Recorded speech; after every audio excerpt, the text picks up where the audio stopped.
The internet is used as a tool of communication in ways that continue to surprise and amaze us. In other words, we never really thought about texting. We never thought about Twittering 5 years ago or 10 years ago.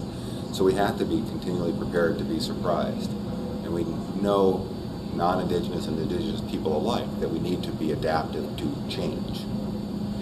Indigenous folks that I've been working with in Mexico, in Australia, in New Zealand, it really breaks down upon age groups. The people who are under 20 in Oaxaca, they can use a 300-year-old traditional loom or a 6-month-old cell phone. Now, I don't know about you, but I get really stuck on both contraptions. And the cell phone in particular, you know, the new technology is something that younger folks are much more easily able to use and incorporate into their lives. Now, the question I would ask is how can we use these new technologies, not just to get information out, not just to promote, but to connect families. So maybe, for example, in Oaxaca, Mexico, maybe the grandmother can't use a cell phone or type on a keyboard or send an email, but she knows the family's way of creating mole, or of preparing corn, or of speaking in the Zapotec language. Can some of this be recorded by her grandchildren, her nephews, her nieces, etc., and then be put online? And that is something that to me is exciting, that we could be using the internet as a way of forging ties between generations in a family.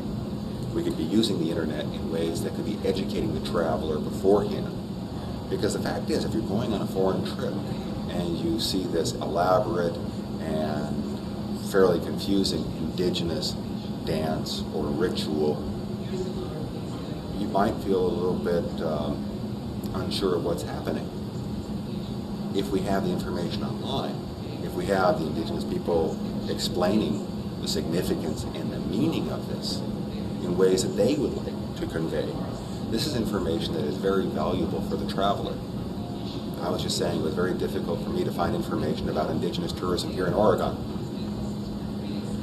And some of the problem that we're having here is a question of language, that indigenous tourism is not really the key words that are used here.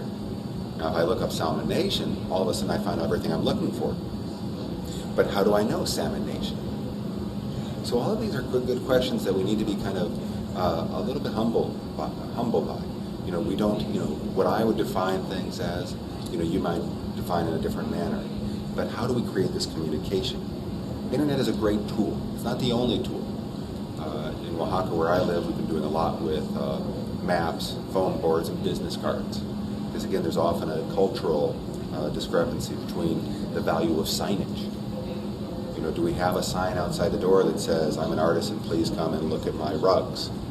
And many people don't put up any signs at all, and the streets themselves are unmarked.